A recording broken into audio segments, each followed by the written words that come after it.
안녕하세요. 아바다입니다. 호접란 전용 구멍 뚫린 플라스틱 화분에 호접란을 심은 지가 한 달이 조금 지났습니다. 그래서 잘 자라고 있는지도 보고요. 오늘은 대륜 호접란을 심을 수 있는 큰 화분이 나와서 보여드리려고 합니다. 먼저 뿌리가 얼마나 자랐는지 보여드릴게요. 보시면 새 뿌리 나온 거 보이시죠? 이 호접란은 뿌리가 색깔이 조금 짙은 색입니다. 뿌리 생장점이 확실하게 보이죠. 한 달쯤 지나면 뿌리가 보이기 시작하는데 이 뿌리는 조금 자라 있는 상태입니다. 잎은 얼마나 자랐는지 한번 볼게요. 잎도 나와서 조그맣게 자라고 있는데요. 지금 꽃대가 무거워서 화분을 고정시켜 놨기 때문에 돌릴 수가 없습니다. 꽃이 사온 지 2달쯤 됐는데 아직까지 싱그럽게 피어 있습니다. 이 꽃은 안난데 너무 예쁘죠. 다음 호접란은 또 얼마나 자랐는지 한번 볼게요. 여기도 보시면 뿌리가 많이 자랐습니다. 한 달 정도 지난 것 치고는 꽤 많이 자란 편입니다. 뿌리 생장점이 확실하게 보이죠. 구멍이 길쭉하게 뚫혀 있어서 뿌리가 밖으로 나오지는 않습니다.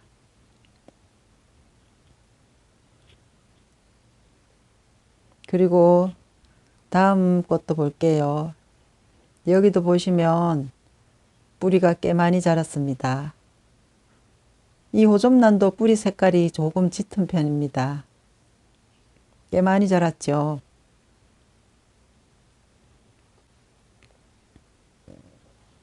그리고 잎도 지금 자라고 있습니다.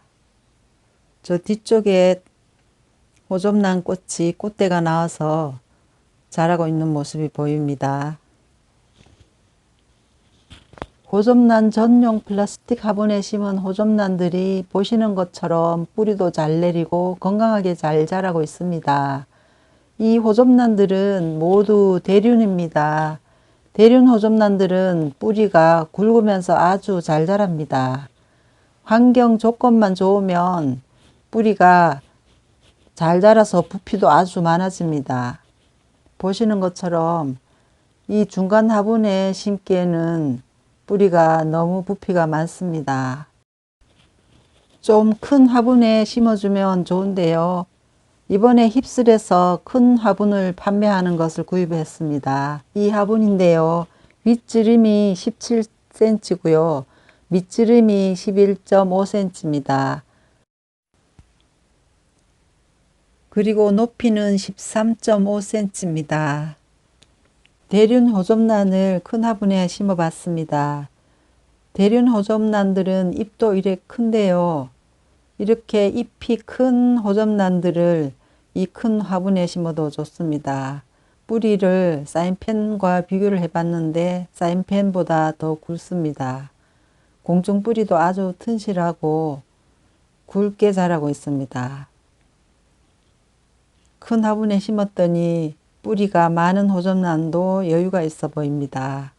이렇게 중간 크기 화분과 큰 화분을 같이 비교를 해 봤습니다. 큰 화분이라 안정감이 있어 보여서 좋습니다. 두 화분의 크기를 비교해 보겠습니다. 윗지름과 높이가 3cm 정도 차이가 나고요. 밑지름은 2cm 정도 차이가 나서 큰 화분이 안정적입니다. 대다수의 화분들은 위쪽이 아래쪽보다 넓습니다.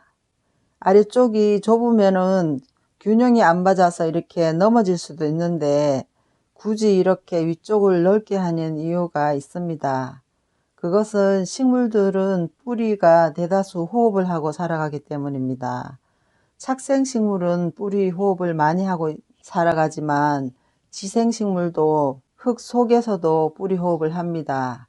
그래서 식물들이 건강하게 자랄 수 있도록 위쪽을 넓게 화분을 만듭니다. 물론 위쪽을 넓게 만들면 분갈이를 할 때 빼내기가 쉬운 점도 있습니다. 화분을 위쪽을 넓게 만드는 이유는 식물들이 뿌리 호흡을 잘해서 건강하게 자랄 수 있도록 만든다고 볼 수 있습니다. 화분을 구입할 때 화분 받침대도 같이 구입하면 좋은데요. 중간 사이즈 화분 받침대는 판매하는데 큰 사이즈의 화분 받침대는 품절이라서 구입을 하지 못했습니다.